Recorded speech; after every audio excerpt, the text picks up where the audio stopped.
여러분 안녕하십니까? 치유와 생존, 도통문화를 전하는 STB 동방신선학교입니다. 대장암은 국내 발생률, 사망률 모두 3위의 질환입니다.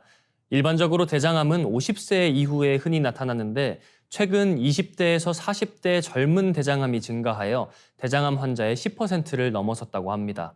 그 원인으로 육류 및 고지방 섭취, 음주, 흡연, 가족력 등을 들고 있는데요. 특히 복부 비만이 가장 큰 위험인자라고 합니다. 대장암 전문의들은 예방을 위해 채소가 많은 식단과 금연을 권하는데요. 규칙적인 운동과 함께 초기 증상이 있을 때 바로 병원 진료를 받는 것도 중요하겠죠. 그리고 무엇보다 삼신조와 신선수행을 꾸준히 실천하여 병들지 않는 몸, 빛의 인간으로 거듭나는 것이 중요하겠습니다. 이어서 오늘의 성구 말씀입니다. 바둑도 한 수만 높으면 이기나니 남모르는 공부를 하여두라. 지금은 천지도 성공하고 그 속에서 살아가는 인간과 신명도 함께 성공하는 우주 가을의 문턱에 와 있습니다. 이때 천지 성공을 위해 우리는 무엇을 해야 할까요? 상제님께서는 남모르는 공부를 말씀하셨습니다. 동방신선학교와 함께 천지 변화의 이치를 바로 알고 다가오는 후천 가을 세상을 여는 주인공 되시길 기원합니다.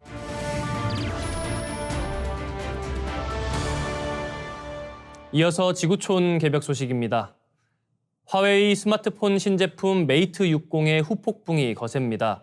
여기에 들어간 7나노미터 첨단 반도체와 애플리케이션 프로세스를 놓고 각종 평가가 난무하고 있는 모양새입니다. 중국 언론들은 미국의 기술 봉쇄에도 불구하고 반도체 굴기를 보여줬다고 흥분하고 있습니다. 실제 메이트 60에는 7나노미터 반도체가 탑재되어 있는 것으로 드러나면서 일부 외신들은 14나노 이하의 첨단 칩 생산을 막겠다는 미국의 대중 반도체 제재가 무색해졌다고 보도하고 있습니다. 7나노미터 칩은 삼성전자가 2018년에 양산에 성공한 것이지만 현재 이 같은 기술을 갖고 있는 곳은 TSMC와 인텔 등 몇 군데 되지 않는 점에서 결코 무시할 수 없는 성과임은 분명합니다. 하지만 SMIC의 7나노미터 반도체 개발을 액면 그대로 받아들이지 않는 시각도 적지 않은데요. 미국의 제재가 본격화되기 전에 보유하고 있던 칩을 사용한 것 아니냐는 의혹을 받고 있는 게 사실입니다. 한편 메이트 60으로 인해 미국에서는 대중 제재의 실효성을 지적하는 목소리와 함께 경각심도 덩달아 커지고 있습니다. 네, 다음 뉴스입니다. 이집트가 인구 과잉 문제로 골머리를 앓고 있습니다. 압둘 파타흐 LCC 이집트 대통령은 출산 규제책이 시행되지 않으면 재앙이 초래될 수도 있다며 이를 해결하지 않으면 교육과 의료에 쓸 정부 예산을 지금처럼 유지하기 어렵다고 지적했습니다. 칼레드 압델 가파르 이집트 보건인구 장관 또한 우리는 시민들이 아주 어린 나이에 결혼한 것을 막고 임신을 늦게 하도록 장려해야 한다고 했는데요. 실제로 이집트 인구는 2008년 이후 꾸준히 증가해 2020년 인구 1억 명을 돌파했습니다. 이런 추세가 계속되면 2030년 이집트 인구는 1억 2,800만 명으로 불어날 것으로 예상됩니다. 이집트 여성의 합계 출산율은 2020년 기준 3.5명이었습니다. 급격한 인구 증가로 인한 부작용은 사회 전반에 영향을 미치고 있는데요. 이집트의 빈곤율은 2015년 27.8%에서 2020년 31.9%로 증가했으며 실업률도 7%대에 육박하고 있습니다. 인구 과잉 문제로 골머리를 앓는 이집트와 달리 한국은 저출산 위기가 극심한데요. 특히 우리나라 올해 2분기 합계 출산율은 0.7명으로 역대 최저를 기록했습니다. 다음 뉴스입니다. 미국과 중국이라는 두 경제대국의 갈등과 장기화되고 있는 우크라이나 전쟁의 틈을 타 국제사회에서 중견국의 입지가 날로 커지고 있습니다. 인도와 인도네시아, 브라질을 비롯해 사우디아라비아와 튀르키예, 남아프리카 공화국 등이 그 주인공인데요. 중견국들은 미국 대 중국, 러시아 대 우크라이나 등의 진영에 얽매이지 않고 강대국 사이를 오가며 자국의 이익을 추구하고 있습니다. 자국의 지정학적 입지를 지렛대 삼아 국제사회에서의 역할을 주장하는데요. 인도 뉴델리에서 열리는 주요 20개국 정상회의는 중견국들의 달라진 위상을 보여주는 자리가 되고 있습니다. 특히 올해 G20 의장국인 인도는 글로벌 정가에 주목을 받고 있습니다.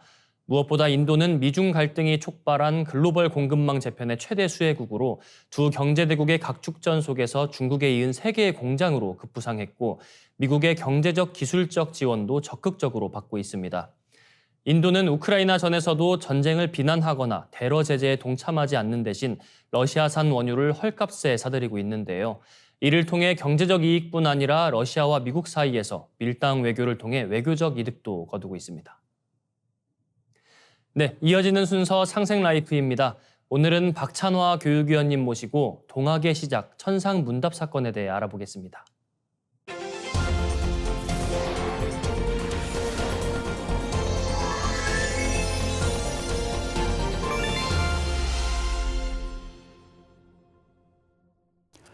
안녕하세요. 박찬하입니다.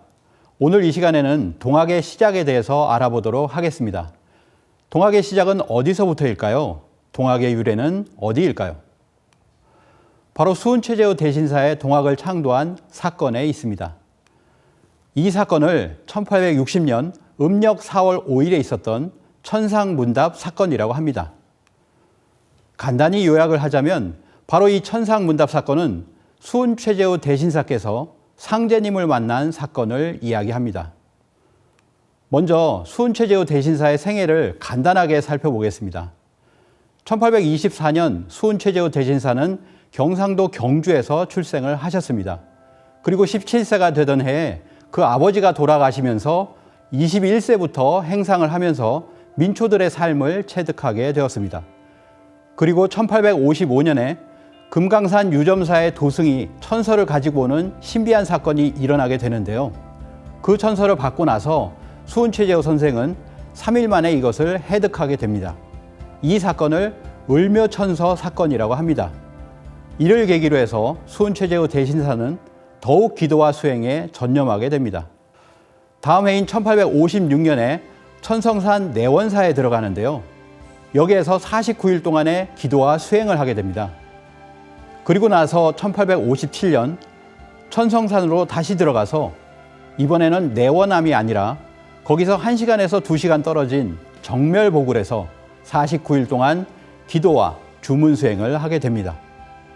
1859년에는 경주 용담정에서 기도에 정진하게 되는데요.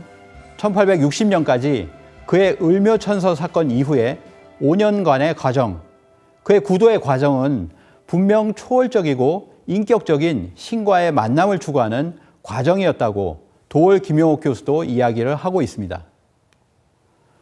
49일을 계획하여 축원하는데 마음속에 항상 생각하는 것은 하늘님 강령과 더불어서 다만 명교 계시기만을 바랄 뿐이었다. 여기서 하늘님 강령은 문헌을 보면 천주 강령이라고 되어 있습니다. 천주 강령과 더불어서 명교, 이 명교란 바로 천명과 신교를 이야기하는데요. 증산도 도전에 보면 상제님께서 수훈-최재우에게 천명과 신교를 내려 대도를 세우게 하였다라고 하는 구절이 있습니다. 1860년 음력 4월 5일 드디어 하늘에 계신 상제님을 만나게 되는 천상문답 사건이 벌어지게 되는데요. 이 천상문답 사건은 천도교에서는 이날을 천일이라고 하여 최고 기념일로 삼아 양력 4월 5일에 기념하고 있습니다. 이 천상문답 사건을 기술하고 있는 동학의 3대 경전이 있습니다. 바로 도원기서, 동경대전, 그리고 용담유사인데요. 먼저 동경대전을 보도록 하겠습니다.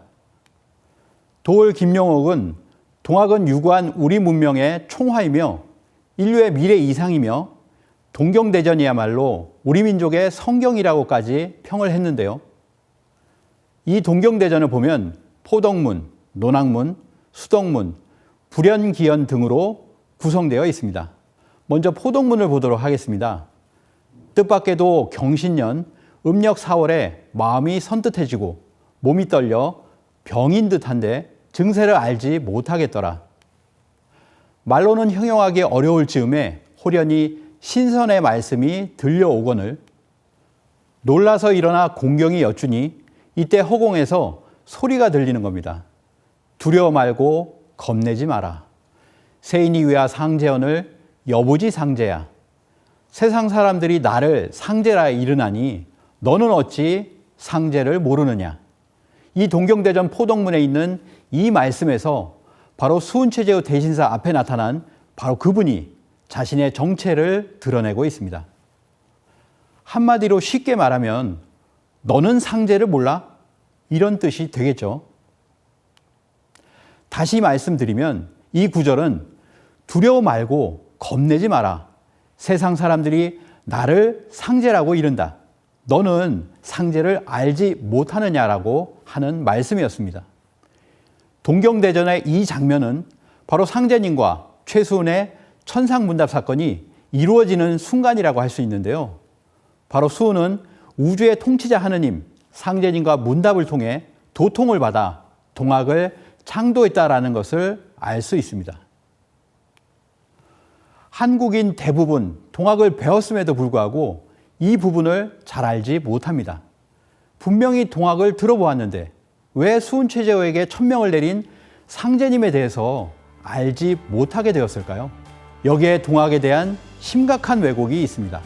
이제는 동학의 본질을 바로 알아야 하겠습니다. 동학의 창도는 상제님이 자신의 신원을 밝히고 천명을 내리는 장면에서 시작됩니다. 이 상제님을 제대로 아는 것에서부터 동학에 대한 바른 이해가 시작됩니다. 다음 이 시간에는 동경대전 이외에 두 동학경전, 용담유사와 도원기서를 통해서 천상문답 사건을 좀 더 알아보도록 하겠습니다. 감사합니다. 네, 박찬하 교육위원님 감사합니다. 1부 순서 이것으로 마치고요. 다음 순서는 인간 생명의 무한한 가능성을 활짝 연 수행문화의 원전, 천부경을 어린이 합창단의 노래로 듣고 오겠습니다.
빛과 소리, 그리고 꽃의 영성문화를 즐기는 축제의 장이자 문화교육 장터인 동방신선학교 K-힐링 메디테이션 오브 라이트 네, 반갑습니다. 김영현입니다.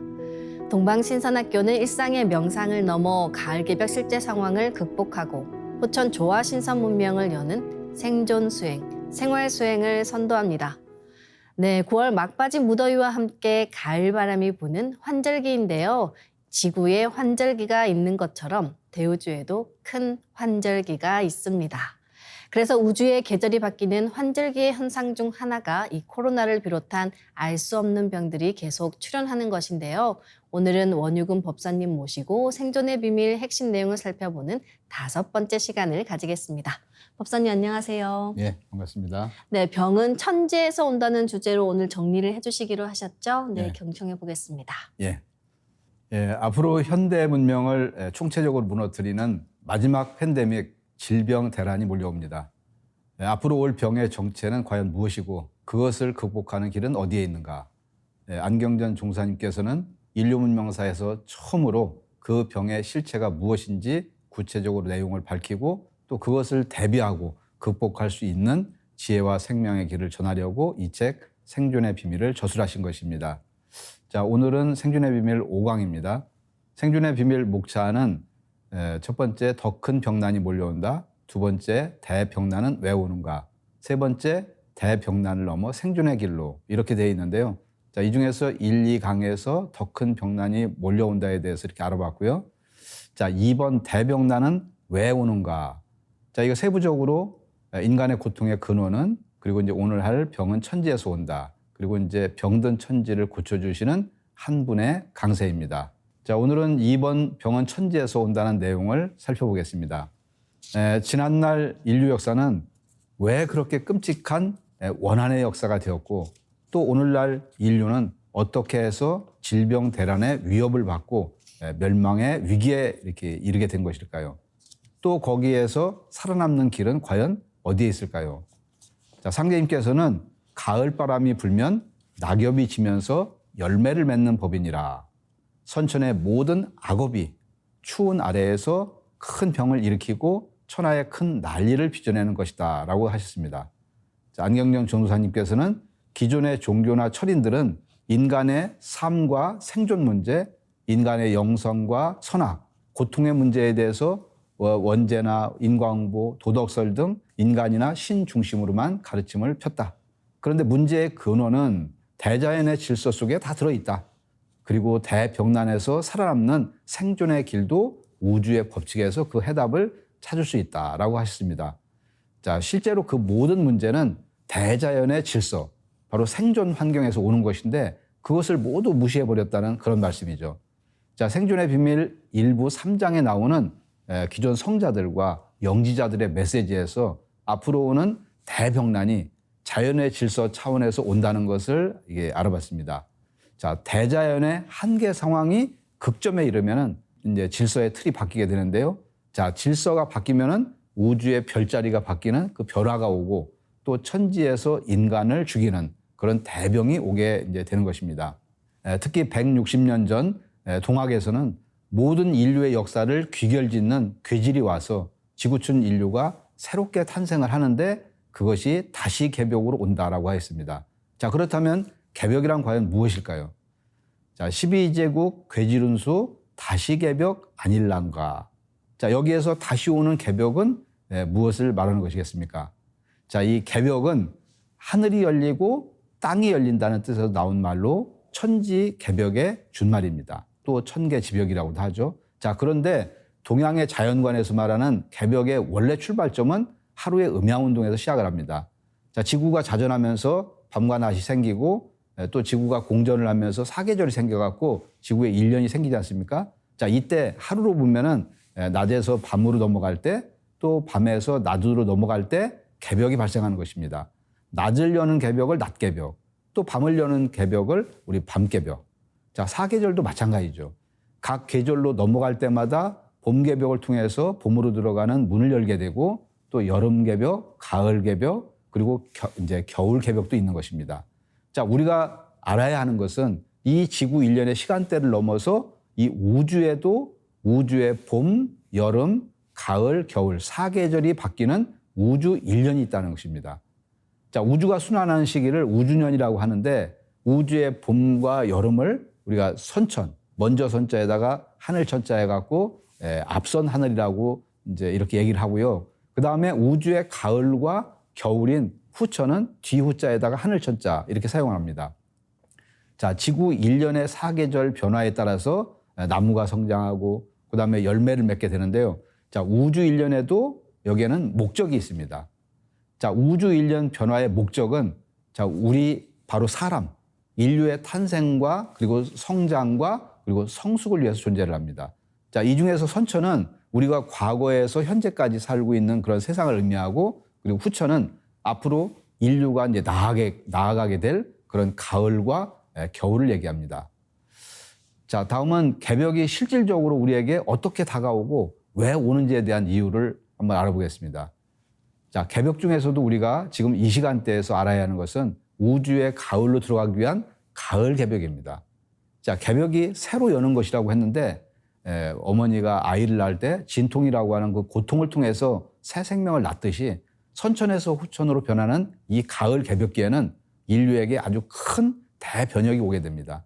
자, 여름에서 가을로 넘어갈 때는 화극금, 자, 이 화극금에 엄청난 충돌이 일어나게 되는데요. 자, 이때는 반드시 이렇게 토자리가 들어와서 이제 이 토자리는 이렇게 음양의 상극을 이제 조화시켜주는 그런 이제 변화의 그 본체인데 이 토자리가 바로 우주의 주재자이신 하느님 자리입니다.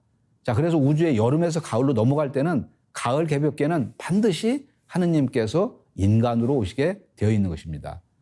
자, 그러면은 우주에 순환하는 변화 한 주기는 과연 얼마일까? 자, 우주 1년에 봄에서 여름, 가을, 겨울을 지나서 다시 봄으로 돌아오기까지 12만 9,600년이 걸립니다. 자, 12만 9,600 수는 우주 변화의 비밀이 담긴 그런 수인데요. 자, 마치 약속이라도 한 듯이 하늘과 땅과 인간의 생명 이제 운동에 똑같이 붙어 있는 그런 상수입니다. 자, 우주의 변화는 12만 9,600년, 그리고 지구 1년의 그 도수는 360 곱하기 360 해갖고 1년은 12만 9,600도. 그리고 인간의 생명수는 하루에 우리가 맥박수하고 호흡의 수를 총 합치면은 12만 9,600회가 됩니다. 자, 하늘과 땅과 인간이 똑같이 12만 9,600수로 생명 운동을 하는 것이죠. 자, 그래서 예로부터 인간을 이제 소우주라고 했습니다. 자, 이 우주 1년의 이 전모를 누구도 알기 쉽게 이해할 수 있도록 인류 역사상 처음으로 밝혀주신 분이 계십니다. 바로 증산도의 안운산 태상 종도사님이십니다. 자, 8.15 광복 다음 해인 1946년 태상 종도사님께서는 우주의 변화 이치인 생장염장을 한 장의 도표로 그려주셨는데요. 자, 그것이 우주 1년 도표입니다. 자, 그런데 세상 사람들은 대부분 대자연이 큰 사계절로 변화하는 이치를 전혀 모르고 있습니다. 자, 기독교에서도 불교에서도 또 유교나 도교에서도 그 어떠한 가르침 속에서도 전혀 없었다는 것입니다. 자, 따라서 곧닥칠 질병 대란의 실체를 알 수가 없고 또 대비조차 제대로 할 수가 없게 되는 거죠. 자, 이 선천과 후천의 변화는 그 성격과 양상이 완전히 다릅니다. 자, 선천은 양도, 양의 도로 변화를 하고 후천은 음도로 변화를 합니다. 자, 이 양도 변화는 전부가 생명을 쏟아내는 밖으로 향하는 그런 역동적이고 이제 그리고 이제 생장과 분열을 하면서 기운이 안에서 밖으로 뻗쳐나갑니다. 반면 그 음도 변화라는 것은 생명을 안으로 걷어들이는 변화 기운이 밖에서 안으로 수렴이 되어서 들어오게 되는 거죠. 자, 선천 봄개벽 이후로 성장 분열을 하던 대자연의 질서가 이 우주의 가을철이 되면은 천지에서 모든 생명을 걷어들여서 수렴 질서로 확 뒤집어지게 됩니다. 자, 우주 1년 사계절 이 개벽 가운데서 가장 크고 중요한 변화의 마디가 바로 이 여름과 가을이 바뀌는 선후천 개벽입니다. 예. 그런데 이제 선천 개벽은 인류가 지상에 출현하기 이전의 사태이기 때문에 뭐 걱정할 필요가 없고요. 자, 이 후천 개벽은 이제 인간이 지상에 지금처럼 살면서 맞이해야 하는 그런 가을철의 대표적입니다. 자, 모든 종교에서 말하는 인간론, 신관, 자연관, 구원론 등 모든 진리의 주제가 바로 이 진리의 총 결론인 우주 1년 사계절, 특히 우주의 선후천관에 있습니다. 자, 우리는 이러한 선후천 개벽 현상을 춘생추살이라고 이렇게 부르는데요. 자, 춘생추살의 뜻이라는 것은 춘생은 이제 봄에는 낳고 추살은 가을에는 죽인다는 뜻이죠. 자, 봄개벽 때 처음 생겨난 인간은 여름철까지 그 수가 폭발적으로 증가를 하게 되는데요. 자, 그러다가 여름철 말이 되면은 천지엔 인간 세상의 성장과 분열이 한순간에 정지시키는 그런 손길이 들어오게 됩니다. 자, 그것이 바로 추살 기운으로 가을 천지가 내뿜는 그런 서리빨 기운입니다. 자, 그러니까 춘생 추살이라는 것은 이 바로 영원히 변치 않는 대자연의 변화 법칙입니다. 자, 이로 인해서 사시로 사계절로 변화하는 천지 질서 속에서 추살의 손길로 질병 대란이 오지 않을 수 없는 필연적인 환경이 조성되게 되는 것이죠. 자, 물이 고갈되고 그리고 기상이변으로 지구가 몸살을 앓고 인류가 질병 대란과 멸종의 위기를 맞고 있는 지금은 이 우주가 추살의 가을 개벽을 앞둔 여름철 말기입니다. 자, 지구 일년에서도 이제 가을이 되기 직전에 음력 6월이 가장 더운 것처럼 지금은 우주 일년 가운데서 가장 더운 그런 계절이죠. 자, 불과 몇 년 사이에 남북극의 빙하가 다 녹아내리고 또 머지않아 지구상의 빙하가 사라질 위기에 놓인 것도 바로 이 때문입니다. 자, 지금까지 기후학자들은 지구 온난화의 원인을 대부분 산업화로 인해서 방출되는 이산화탄소 때문이라고 말해왔습니다. 그러나 이에 대해서 최근 새로운 의견이 제기가 되어 있는데요. 자, 지구 온난화라는 것은 인간의 행위뿐만이 아니라 대자연의 변화 현상 때문에도 일어난다는 것입니다. 즉 추워졌다 더워졌다 하는 지구의 주기적인 변화가 그 원인이라는 것이죠. 자, 이런 생각은 지금까지 살펴본 동양의 사고와 부합하는 것입니다. 자, 지구 온난화는 바로 이 우주가 봄철을 거쳐서 여름철의 마지막 시간대, 가장 뜨거운 염열의 극기 시간대를 지나고 있기 때문에 일어나는 현상인 것입니다. 자, 그러면은 가을철로 들어가는 이때에 우리가 대자연과 인간이 총체적으로 병들어서 지구촌에 질병 대란을 일으키는 근본적인 원인은 과연 무엇이겠습니까? 자, 선천개벽 이후로 이제 우주 일년이 시작될 때 천지의 중심축이 동북으로 기울어짐으로써 양의 기운이 음의 기운을 능가하면서 천지에는 선천 세상의 창조와 성장의 법칙인 상극의 질서가 들어오게 됩니다. 자, 자연의 상극 질서에서 태동한 인간의 문명이 우리가 우승열패, 약육강식 등 강자 중심의 문화로 발달해 온 것입니다. 자, 그 결과 선천은 서로 이제 빼앗고 뺏기는 전쟁의 역사와 보복이 무수한 그런 원과 한을 불러일으켰습니다. 자, 그 상극의 기운과 그늘 속에서 결국 인간 세상은 멸망의 위기에 이르게 된 것입니다.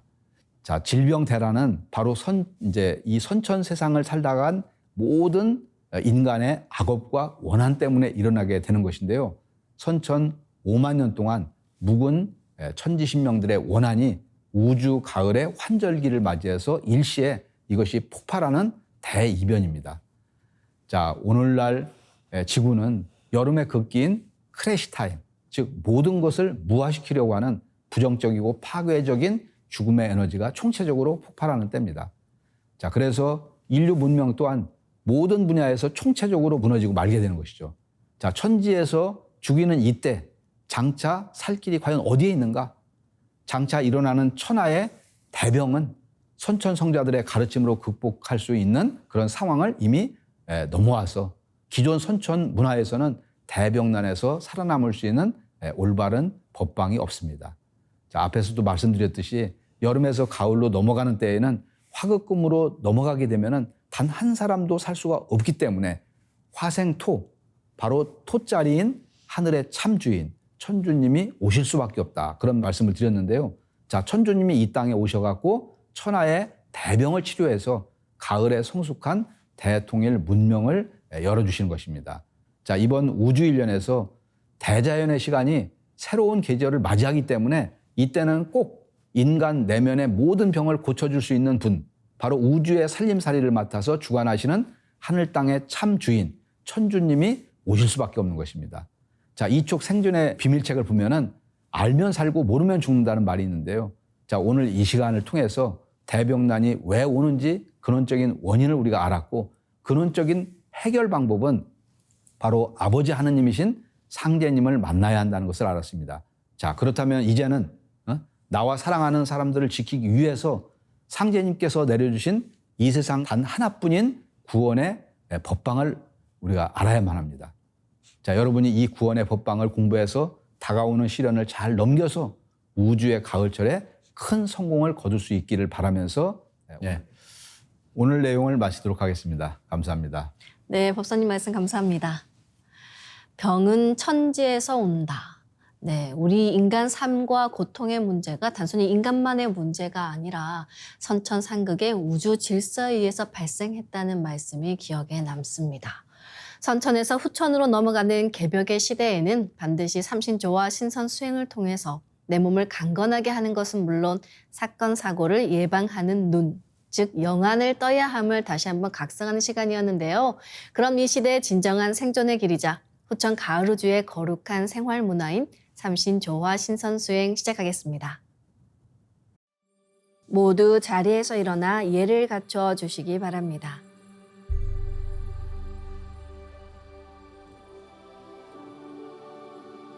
신단 앞으로 나와 청수를 열고 자리로 돌아와 주시기 바랍니다.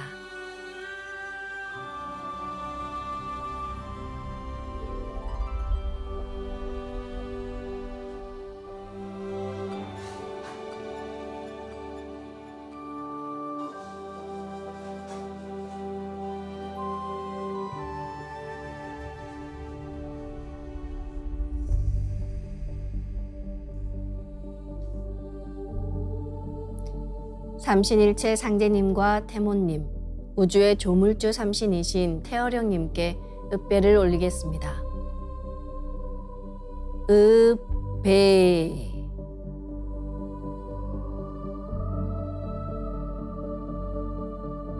바로 자리에 단정히 앉아주시기 바랍니다.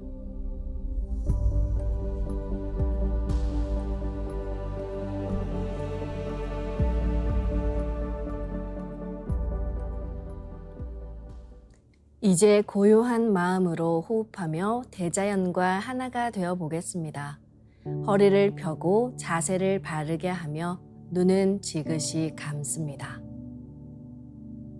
마음으로 내가 앉은 방석 중앙에 우주 원십자를 긋고 원십자를 빙 둘러 정원을 그립니다. 원십자 정중앙 영영좌표에 나의 회음을 일치시킵니다. 이제 모든 것을 비우고 고요하게 그저 숨을 내쉬고 들이마십니다. 각자의 호흡대로 편하게 3번 반복합니다. 고요하게 내쉬고 들이마십니다. 이제 숨을 쭉 내쉬며 하단전의 저 아래 끝까지 내쉬어봅니다.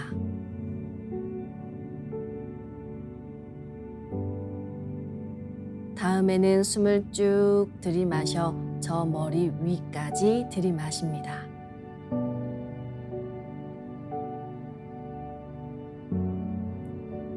이것을 3번 반복합니다.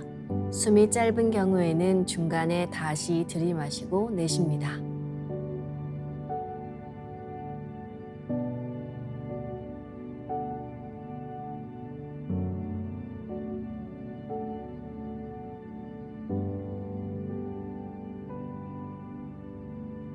호흡 수행은 언제나 자연스럽고 평안하게 하시면 됩니다.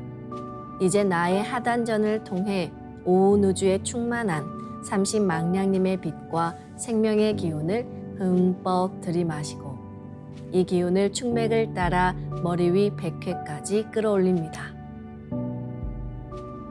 숨을 내쉴 때는 백회에서 회음까지 충맥을 따라 기운을 쭉 내리며 동시에 스트레스와 피로, 우울, 불안과 불평, 불만, 분노, 차별 등 모든 어둠을 몸 밖으로 내보낸다고 생각합니다. 삼신조화의 빛을 힘껏 끌어당겨 온몸에 가득 채운다는 생각을 하며 5분간 호흡해 보겠습니다.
우주의 침묵 속에서 끝없이 생명의 노래를 부르는 율려의 존재를 아시나요? 온 우주를 낳아준 그 무한 동력의 빛을 음양의 언어로 율려라 합니다. 율은 율동, 동하게 하는 것이고 려라는 것은 여정, 고요하게 하는 것을 말합니다. 하늘과 땅, 인간이 율려에 의해서 태어나고 율려에 실려서 매 순간 살아가고 있습니다. 그래서 그 율려의 빛이 내 몸에 들어오면 자가치유가 됩니다.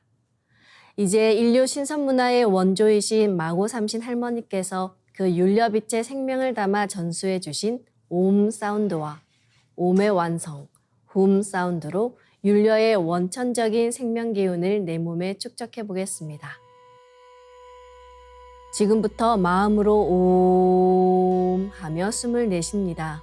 옴 소리와 함께 상단에서 충맥을 따라 숨을 쭉 내려 하단에 다다르면 옴의 빛을 강하게 폭발시켜 하단에 붙입니다. 빛을 강하게 폭발시킬 때 치 또는 함 사운드를 함께 하셔도 좋습니다. 다음에는 마음으로 훔 하며 숨을 깊이 들이마십니다. 훔 소리와 함께 하단에서 상단까지 숨을 쭉 올려 머리 위 상단에 다다르면 훔의 빛을 폭발시켜 강하게 붙입니다. 빛을 폭발시킬 때는 빛이 폭발하는 순수한 이미지를 연상하시기 바랍니다. 이제 옴과 훔 사운드로 우주의 율려조화 빛을 상단과 하단에 강하게 채우며 수행해 보겠습니다. 호흡은 자신의 호흡길에 맞춰 자연스레 하시길 바랍니다.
이제 빛의 유전자 수행을 하겠습니다. 우리는 우주 무형의 조물주 태어령님과 우주의 시간 공간, 즉 현실계의 조물주이신 상제님의 법신의 손을 잡고 빛의 유전자를 받아들였습니다. 나의 손목에는 백광의 빛 팔찌처럼 감아둔 상제님과 태어령님의 조화 광채, 빛의 유전자가 있습니다. 이것을 생각으로 DNA 형태처럼 꼬아 하나로 만듭니다. 이제 우주 조물주의 빛의 유전자를 받아 만들어진 백광의 조화 광채, 빛의 유전자를 내 온몸에 가득 채웁니다. 혹시 상제님과 태어령님의 조화 광채, 빛의 유전자를 빛 팔찌로 받아내리는 예식을 아직 못하신 분들은 동방신선학교 관련 영상을 통해 꼭 전수 받으시길 바랍니다. 이제 온몸에 가득 찬 빛의 유전자가 나의 손상된 유전자를 고치고 젊어지는 유전자, 건강한 유전자가 활성화된다는 자신감을 갖고 수행하겠습니다. 빛의 유전자가 내 몸에 가득 차면 첫 번째, 온몸에서 빛이 반짝반짝 납니다. 두 번째, 반짝이는 빛의 유전자들이 합쳐져 부분 작은 빛폭발이 일어납니다. 세 번째, 작은 빛폭발들이 합쳐져 온몸에 큰 빛폭발이 일어납니다. 상제님과 태어령님 두 분의 빛의 유전자가 반짝반짝 빛폭발을 할 때 무궁한 율려조화를 일으킵니다. 빛이 반짝이면 반짝일수록 빛폭발이 크면 클수록 빛의 유전자가 활성화됩니다. 그럼 빛폭발을 강하게 시키며 도공수행을 하겠습니다.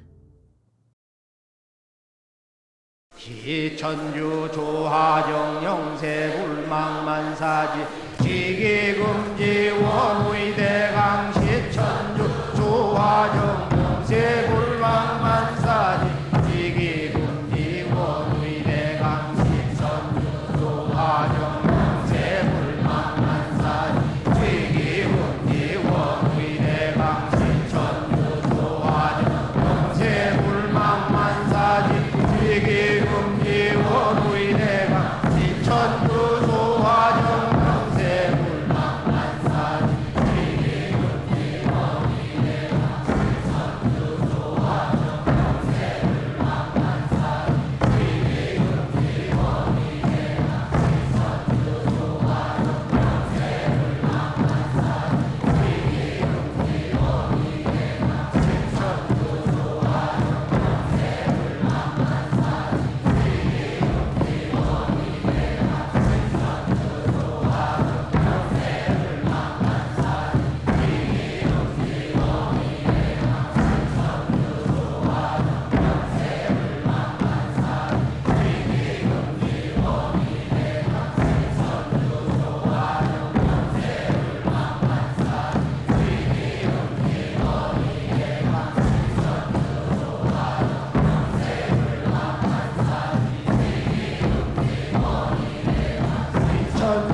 지움치 태울 천상원고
이제 빛의 유전자와 함께 내 몸의 기회 통로, 도로망을 뚫는 정화 수행을 해보겠습니다.